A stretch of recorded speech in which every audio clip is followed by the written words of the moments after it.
Mr. Secretary, welcome. Thank you. I take it you support the President's decision on the Afghan troop withdrawals? I do. I think it provides the troops. We've had a lot of success in accomplishing our mission. We have more work to do. We still have more than half the fighting season this year to go, and this gives us most of next year to both beat back the Taliban further, but also improve the quality and quantity of the Afghan security forces. In the final analysis, was it a difficult decision for the President to make? Were there many options on the table for him to choose from? There were, and in fact, General Petraeus himself offered, at my request, a number of options that began as early as next July, a year from this July, and running into 2013. So the President had a wide array of options in front of him. Did you have an option? Was there a Gates option? Not going in, no. Right. I was listening and paying attention. Well, I heard that coming out that you you played the role of a compromiser. In other words, a little bit of this, a little bit of that between the two or three factions. Am I right about that? Well, I tried. I was a strong advocate of as I listened to the debate go forward.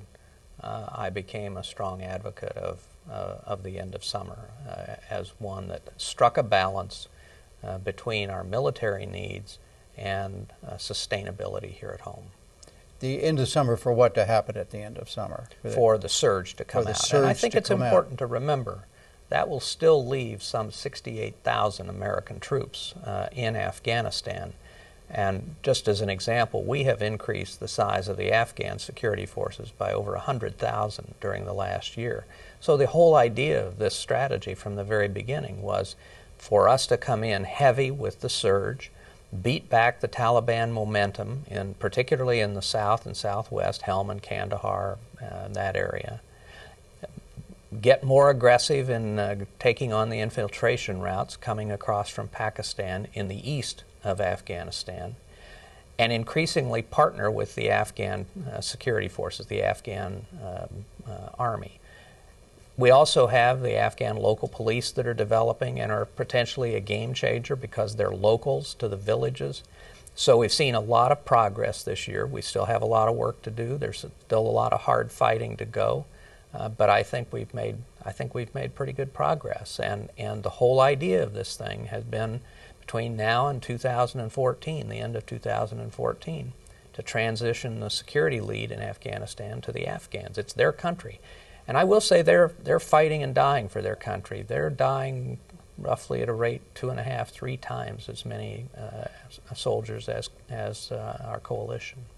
Did you have the feeling, either directly or indirectly from the President, that the issue of kind of war fatigue for Americans also played a part in this final decision? I think we're all mindful of that. And of the folks sitting around that table, maybe me more than any of them, except maybe the chairman of the Joint Chiefs of Staff, Mike Mullen. I've been in this job 4.5 years. I took it over when Iraq was in really dire straits. So it has been a long haul. But the point I've tried to make to people is they need to understand, I know we talk about a 10-year war in Afghanistan, but the truth of the matter is, after we ousted the Taliban in 2002 and also Al-Qaeda from Afghanistan, the U.S. sort of turned its attention away from Afghanistan and really didn't turn back with the full resources, a full strategy, and so on until really early in 2009. When you leave office, which is a week from today, are you going to leave with a feeling of confidence that down the road, this Afghanistan mission that the United States and NATO are involved in is in fact going to be successful? It is, in my view, if you define success the way I think we should, okay, which is that we have prevented the Taliban from forcibly overthrowing the government of Afghanistan, that the Afghan security forces can secure their own territory and prevent Al-Qaeda or other extremist groups from coming back and using it as a safe haven. I believe that's an achievable mission by the end of 2014, and I think we're making good headway in that direction. Anything else that happens, it's like the President said in his speech last night, anything else that happens in terms of goodness, whether it's roads or anything else, frankly, is peripheral to the achievement of that fundamental goal, preventing Afghanistan from becoming a launch pad for attacks against the United States and our allies and partners. And you believe there are enough troops after the withdrawals and according to the plan, if it goes as scheduled, to get this job done? Absolutely, particularly in combination with the increase in the size of the Afghan security forces. Is it correct to characterize this final decision as a compromise between, on the one side, General Petraeus and the military leaders, and on the other side, Vice President Biden and some of the Democrats in Congress and others who wanted a more escalated withdrawal? Is that correct? Is that about it? I think one reason that I've maybe been useful to two very different presidents is that I've never gotten into who struck John and who's up, who's down, who won, who lost on these kinds of debates. It was a rich debate. The President heard all points of view and he made a decision. So there was no winner in this debate? I'll just not go down that road. Okay, all right. Finally, on Afghanistan, let me ask you this. What are the realistic chances of somewhere down the line there being a negotiated settlement in this fight with the Taliban? I think those chances are probably good. I think we have to keep the pressure on the Taliban. I think the death of bin Laden is a potential help in this respect. There was a personal relationship between bin Laden and Mullah Omar, the head of the Taliban. And you know, the Taliban are in the position. One of the things that the Afghan government and the coalition demand is that the Taliban disavow any connection or support with al-Qaeda going forward. That's one of the red lines. You know, if I were a Taliban, I'd say, what al-Qaeda ever do for me except get me kicked out of Afghanistan? The United States wouldn't have gone in to overthrow the Taliban if it hadn't been for al-Qaeda launching the attack against us from there. So I think that very often these kinds of conflicts come to an end through a compromise or through negotiations. And the truth is, you know, if you look at Iraq and what happened in Anbar province, we ended up, the people who were shooting at us, we ended up partnering with. And you think that's very possible in this case? I do. All right. Well, let's go to some other subjects now, Mr. Secretary. Libya. What do you think of the talk by some in Congress of voting to withhold funds for the execution or further execution of U.S. military operations with NATO against Libya? Well, I think it would be a mistake. I think once we have our forces engaged, to deny funding for them would be a mistake. These allies, particularly the British and the French and the Italians for that matter, have really been a big help to us in Afghanistan. They consider Libya of vital interest for them.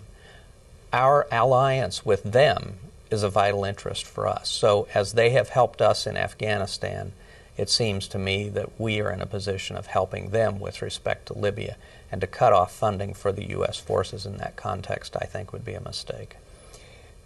How close do you think the NATO force is to making it or getting rid of Gaddafi? Just to be straight about it, I mean, how close is he to leaving? Well, I think based on everything we see, the government gets shakier every day. His forces have been significantly diminished. The opposition is expanding the areas under their control. I don't think anybody can predict when he'll fall or leave.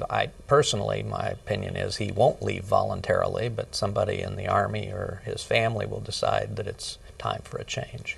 But until that change comes, there will be no real, what you'd call, successful ending to this NATO military exercise, correct? No, the end of this has to be Gaddafi leaving.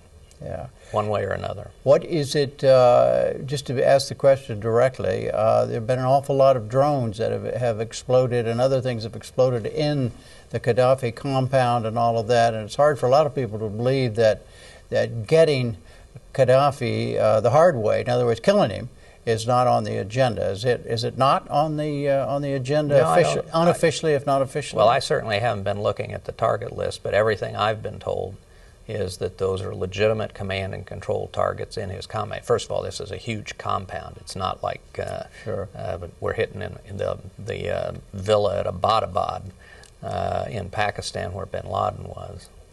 You talked about in more general terms about the military, and you said in recent interviews, you've talked many times about that the U.S. military is exhausted. Explain what you mean by that. Well, we have a lot of people in the military, and particularly in combat arms, who have been on repeated rotations. I run into people routinely who have had 3, 4, 5, 6 rotations to Iraq and Afghanistan, and they come home for a year, they're deployed for a year. So the strain on them and on their families is, and while they're home, they're preparing to deploy again. And so there's been no real extended period of time. Now that's beginning to improve with the drawdown of 100,000 troops in Iraq, but it'll probably be this fall before most Army units get to 1 year deployed, 2 years at home. And it's just the repetition of this over all these years in Iraq and Afghanistan that has really taken a toll. But it's also true even of the Air Force and the Navy. For example, the Air Force has been at war since 1991. Either the Desert Storm or then enforcing the no-fly zone, and then Afghanistan, and then Iraq in 2003. The Navy has been deployed. Many of our aircraft carriers, which are supposed to deploy for 6 months at a time and 6 months at home, many of them now have 8.5-month rotations. So people are getting tired. You've said also that you've become increasingly cautious about the use of military forces, the deployment of U.S. forces. Is that the result of this as well? Well, what I've been trying to describe is that, first of all, I would never be cautious if we were attacked or were about to be attacked. I would be the first guy in line saying we must do whatever it takes to deal with this threat.